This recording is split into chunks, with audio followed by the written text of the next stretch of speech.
All right, thank you so much for staying with Citizen TV. Time now for conversation around taxes. If you have any question in terms of your taxes, you can tweet at Trevor Mbija at Citizen TV Kenya. Use the hashtag Daybreak. Joining me now is Mr. Gidhi Mburu. He's the Commissioner General, Kenya Revenue Authority, the taxman. Thank you so much for making time for us, Mr. Gidhi. Thank you very much, Trevor. All right. So, you see, the COVID-19 pandemic has really just disrupted everything across the globe. How has it affected revenue collection, and what is KRA doing to support the taxpayers during this pandemic? Thank you very much. I believe it's clear to us that the pandemic has affected the economy negatively. We started by having, just before the pandemic, we were growing the taxes at 11.2%. But when the COVID-19 started, the economy went down and there were job losses. Businesses were not able to turn out the kind of turnovers and taxes they ought to. Yes, go ahead. What that meant is that then we could not collect as much taxes as we ought to, and therefore we were only able in that last quarter to report a 1.7% growth over last year, meaning that while we were doing 11.2% before the pandemic, that growth was eroded to 1.7% by the end of the year. Yeah. That is the impact of COVID-19. So I know KRA is currently dealing with ADR, which is an online session for mostly people who've been affected, like you're saying, negatively with the COVID-19. So how does this work, and has it been effective? ADR is our engagement with taxpayers through a different channel. You know, the way tax laws are crafted is such that we have a legal framework for resolving disputes, which probably would say that if we assess you, you are given 30 days to agree or disagree with us. And if you disagree with us, you record your objection. Then the commissioner is supposed to resolve it within 60 days. And after that, if there is still any dispute, that dispute goes to the tribunal, tax appeals tribunal. So what we have done is to activate our ADR process, where we engage taxpayers. And during this particular period, we have been using virtual engagements. Yeah. And we have been able to double our performance in the ADR process, because I think last year, same period, in July, September, we did about 59 disputes. This year, same period, we have done 118. We have done 100% growth in terms of the number of cases resolved and also in terms of taxes collected. It tells you that these virtual engagements are very helpful, and the fact that we have opened our doors for more discussions than just pursuing the legal processes. So what I find interesting, Commissioner General, is that one, the pandemic has affected people negatively, but yet KRA has somehow reviewed their targets upwards. How is that? How are you going to achieve that, considering that people have been affected already? Now, we are aware that first, the impact of COVID-19 was worst in May, when we had a 33.8% decline in tax collection over the same month, over May 2018, over May 2019. But that decline, we can see some positive trends, things coming back to normal, economy is opening up. So we believe that the National Treasury, which sets the target, has actually evaluated the macroeconomic indicators and determined that this economy is going to grow this particular year. And that is why they have been able to set those targets. And KRA is very clear and working very hard to ensure that we meet those targets. So Treasury sets those targets based on many variables, including economic performance, and then KRA puts up measures of ensuring that those targets are met. We are very confident that they will. And now I also saw yesterday you were speaking during the tax summit, and you mentioned the digital taxes. You're targeting 5 billion out of that. What is the rationale behind it, considering that most people are running to the online platforms after having lost their jobs and trying to make a living? We are just following the money. You see, the transactions have shifted from the traditional cash economy to online transactions, and we have to follow the money. We have to ensure that we capture that economy and we collect the taxes that we ought to collect from that economy. Trevor, there is no difference in terms of taxes. We are only ensuring that those who transact in the digital marketplace pay their taxes. Just as those who are transacting through the normal or traditional or cash transactions. So we are following the money to where it has shifted. You can see people are now effecting most of the payments using digital transactions or digital payments, and I believe that there is not going to be any negative impact in terms of businesses. We are just ensuring that we.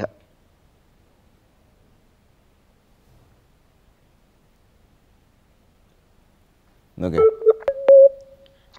Sorry, you're finishing your point. We lost you there a bit, Commissioner General.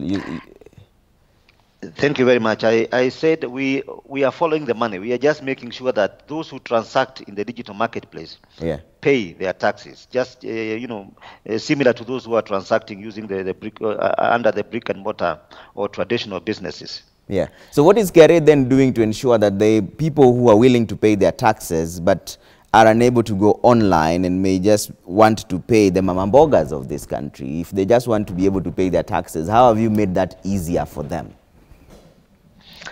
Thank you very much. The pandemic has presented a different kind of a challenge.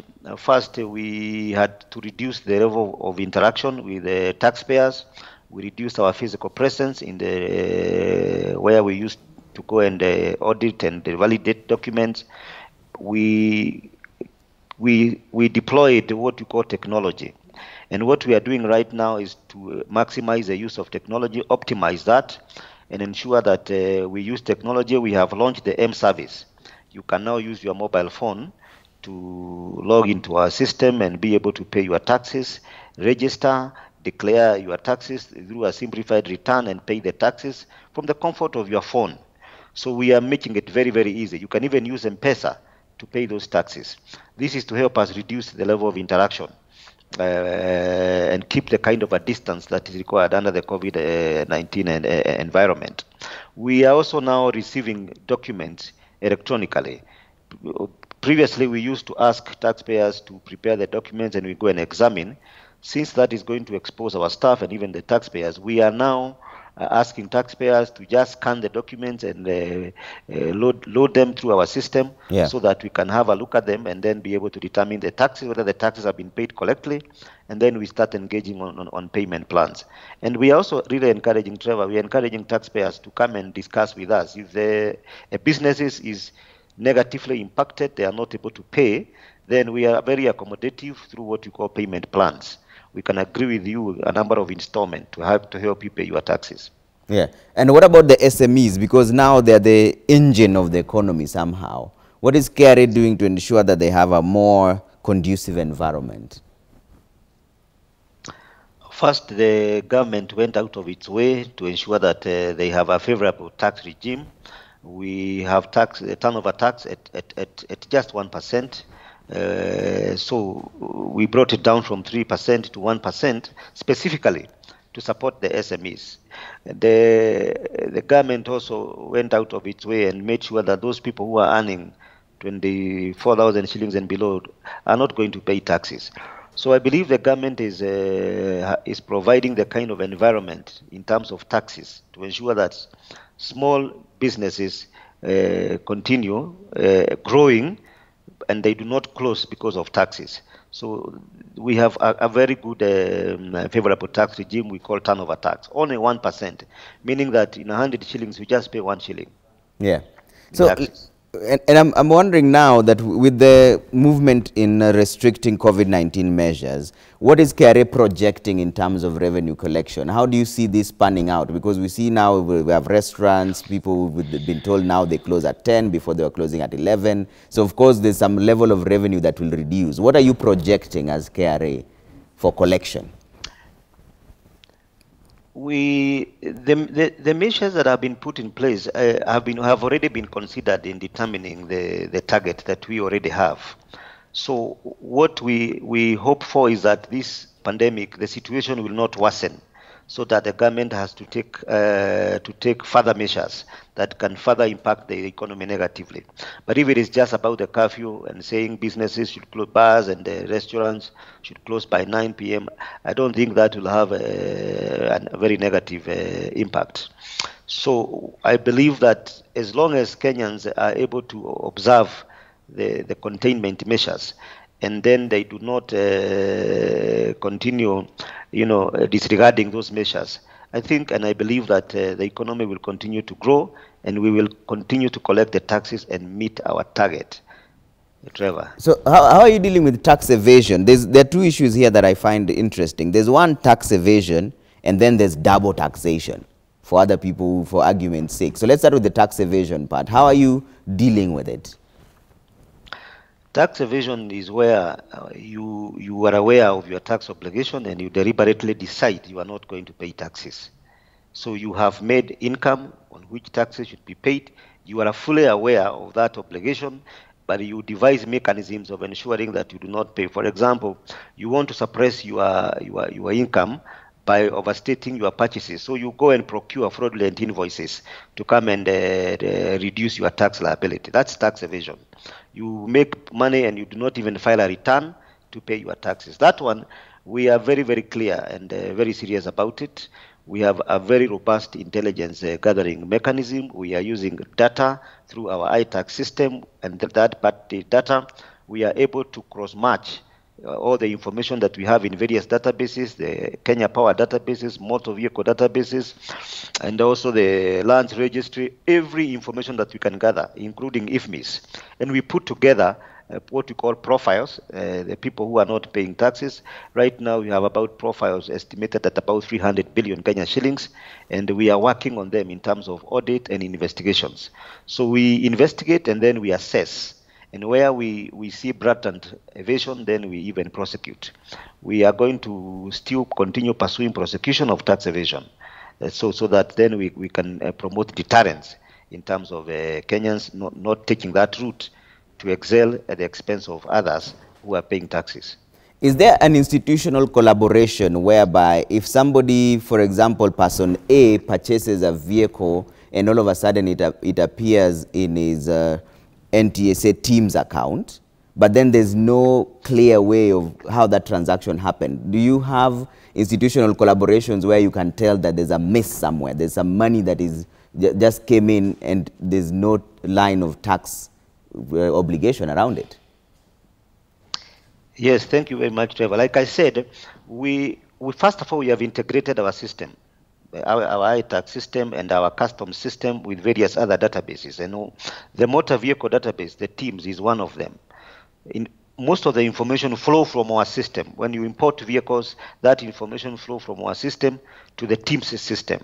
So we are able to identify those kind of transactions where someone has diverted maybe a transit vehicle for which taxes have not been paid, and then attempts to register it through fraudulent means.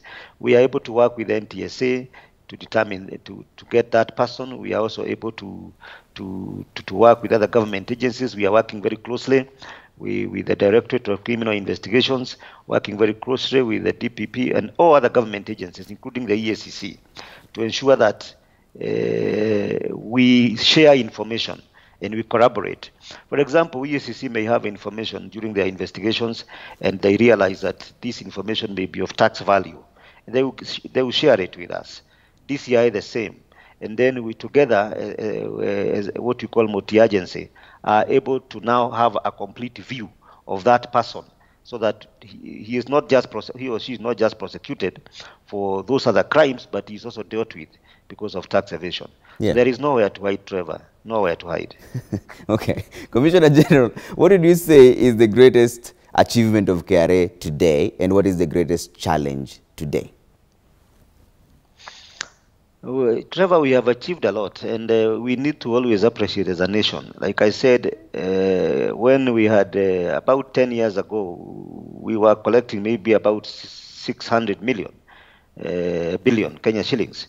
Now we are collecting 1.6 as of last financial year, 1.61 trillion. We really have to appreciate that we've been able to grow revenue to that significant extent as a country. And we must always thank Kenyans for being resilient and continue to pay taxes. So we are very proud as KRA for having driven what you call economic revenue sustainability for government. We've never failed to collect significant revenue to drive government agenda. So we also are proud that we've been able to make it very easy for taxpayers to pay to interact with us through our technology systems. Trevor, a few years ago, people used to queue Times Tower here, very huge queues, because they could not access our services electronically. Now you are very clear. If you need a PIN, you just go to our website. If you need a tax compliance certificate, you just go to our portal. If you need to pay your taxes, you just file your return, then you get a PRN and you go to the bank and pay. We've made it so easy to interact with KRA. So that's a very significant achievement. And finally, Trevor, we have narrowed we have reduced the hiding space for criminals, tax evaders. Really, even if they can't sustain for long, we have mechanisms of ensuring that there is equity and fairness in our contribution to the exchequer. So tax evasion, we have combated it in a very vigorous manner. Yeah. Commissioner General, I'll give you a chance to give your parting shot to Kenyans who are listening to you this morning. I know the tax summit is ongoing and I have to let you go. What would you want them to hear from you this morning as the Commissioner General KRA? Now, one of the other, as I give my parting shot, I want to just remind Kenyans that we are launching the iWhistle. iWhistle is a platform where Kenyans can now give us information anonymously. You can report tax evasion, you can report any corrupt or bribery demands by any KRA official, you can report any abuse of office by a KRA official. So we are launching iWhistle, and iWhistle will help us. It will be a game changer, where we will receive information, you report, then we process that information, and then we are able to pursue the taxes. And there will be benefit. If you don't want to remain anonymous and you want us to reward you, we have a reward framework where those who provide information from which we recover taxes, we pay you 5% of that tax up to 2 million Kenya shillings.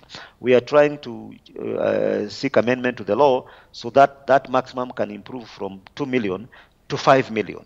So it is good for Kenyans to participate in the development of their country in paying taxes and also in unearthing tax evaders. So my parting shot again will be that Kenyans, I really have to thank them all for being resilient, for being committed, for supporting us, and for being patriotic enough to continue paying their taxes. And I can tell them KRA will continue being their partner and supporting them in paying taxes and in growing their businesses. Together, I am sure we are going to achieve a lot, Trevor. Commissioner General, thank you so much for speaking to Citizen TV this morning. It's been an enlightening conversation. Asante sana. That's Commissioner General, Kenya Revenue Authority, Githii Mburu, speaking to us about taxes, saying that you need to pay your taxes. Tukilipa ushuru tunajitegemea ama namna gani, my friends? Sini hivyo? Tulipe ushuru, Trevor, tujitegemee. Thank you very much. Thank you so much, Commissioner General.